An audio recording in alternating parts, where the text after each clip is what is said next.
I thought I was the only one that was shocked that Democrats aren't fighting back tooth and nail, voting no on everything, raising hell, finding vulnerable Republican candidates and bullying them and getting them on course to vote against a fascist regime. So much to my surprise, I was shocked as shit to see Kanks slurring and demented, basically echoing the same sentiment. Play the clip. Would be met with fury on the left, but they're sort of giving up. I must be honest with you.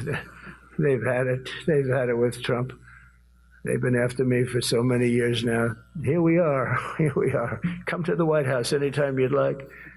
No, they've given up. They're bad, a lot of bad people. But all over, that's been so popular. It's been a very popular. I really thought that we were going to have to sort of fight it through.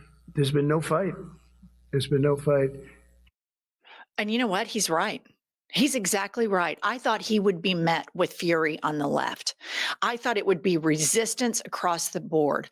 I thought that every U.S. senator would vote no across the board on this clown car of cabinet members that he has proposed. I thought across the board, Hakeem Jeffries and others would not take the bait to honor an unrepentant racist who demeaned Black people every chance he can get in the resolution to honor Charlie Kirk.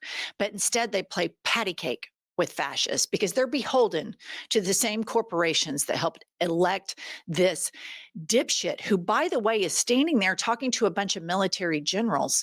And the day before, Pete Hegseth is saying, we don't want anybody fat in the military. And then they trot out the commander in chief, fat ass Kanks. So that's just all beyond me. But here is the disregard and disrespect that they treat Jeffries and Schumer with. Put this up. So here is Jeffries in the Oval, and they have positioned Trump 2028 hats. Jeffries should have stood up, said, fuck you, and turned around and walked out immediately. This is, they are normalizing this. They are priming the public. He's not leaving. Look at the Marie Antoinette shit in the office. Look at all of the plans that he talks about. Look at how much he's enriched himself. He's robbing the piggy bank. He sees this entire government to service his fragile ego, and he keeps getting assist from people who are playing a different game. They're playing, we're going to do everything in our power to fuck this country up as much as possible. And we're going to act like every American voted for us. And the Dems somehow are playing like, we're going to try to find agreement where we can. We're going to see where we can have bipartisanship agreement. You're playing two different games. Jeffries, you should have stood up, said, fuck you, turned around, walked out, and then start finding vulnerable people in your house that are centrist Republicans. Organize independent media and let's go. I mean, the clock is ticking. And then here is Jeffrey's response on CNN as to this meeting. Play the clip. When he tried to hand you that Trump 2028 hat, what was your reaction? Well, actually, he did not try to hand Leader Schumer and I the Trump 2028 hat. They just randomly appeared in the middle of the meeting on the desk. It was the strangest thing ever. And I just looked at the hat, looked at J.D. Vance, who was seated to my left, and said, don't you got a problem with this? Hakeem, no, he doesn't have a problem with that. He is priming himself. They are priming it right now because Kanks, everybody can see he's in terrible health. J.D. Vance is never going to get elected. So they are priming it to where either Kanks resigns, Kanks has a stroke, or biology catches up with him, and then it passes on to J.D. Vance. And because you've bent over so much the last 9 months, all of the power that SCOTUS and your colleagues on the right have abdicated to the executive branch is going to be for a far more ambitious person than Kanks, because Kanks is lazy AF. And so he absolutely is letting you know, we are not leaving. We are not leaving, and J.D. Vance never intends to be on the ticket and win a legitimate race because he knows he can't. The courts know he can't. And when I say I mean court, Supreme Court, they know he can't. They've been groomed by the Heritage Foundation and the Federalist Society, and they want a Christian nationalist regime. But because you're beholden to the same people that elected Kanks, that spent $300 million, $250 million, AIPAC and all of their affiliates to elect this guy. You receive money from them too, so you can't come out and swing at this thing and say, enough, we're not doing this anymore. So here we have, next up is Senator Van Hollen, who is adding on and piling on to Jeffries. Jeffries' inept leadership in this moment. Put up this tweet, Kylie. At an event in D.C., Senator Chris Van Hollen keeps it going with at Hakeem Jeffries over not endorsing Zoran Mamdani. If you can't back the kind of campaign he ran, quote, don't ask those young people to show up for other Democrats across the country. That's the message that will be sent. And he is exactly right. You have a candidate who got 50,000 volunteers, who won the Democratic primary. And Hakeem can't come out. He cannot come out and endorse him because Hakeem is compromised. And that's why we have this lackluster, limp dick response. Can you imagine if somebody would have put that hat, and I disagreed with Nancy Pelosi on a lot of stuff, but I'll tell you what, she took pride in going after Trump. She took pride in whipping together all of the members of her party and unifying a message that we're not going to stand for this. Hakeem is over his skis. And then he's over his skis for this guy right here. So this guy that I'm about to play, he's slurring. Grandma looks like he just got lost, like wandered off from the memory care wing of the nursing home. And to imagine that somebody says something like this to the military, what I'm about to play, and then Hakeem shows up like we both agree in democracy and we're able to work towards something for the American people, for the working class. Play the clip. What it is.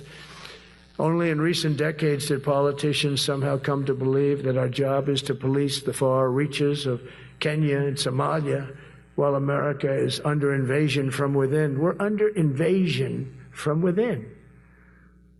No different than a foreign enemy, but more difficult in many ways because they don't wear uniforms. At least when they're wearing a uniform. Okay.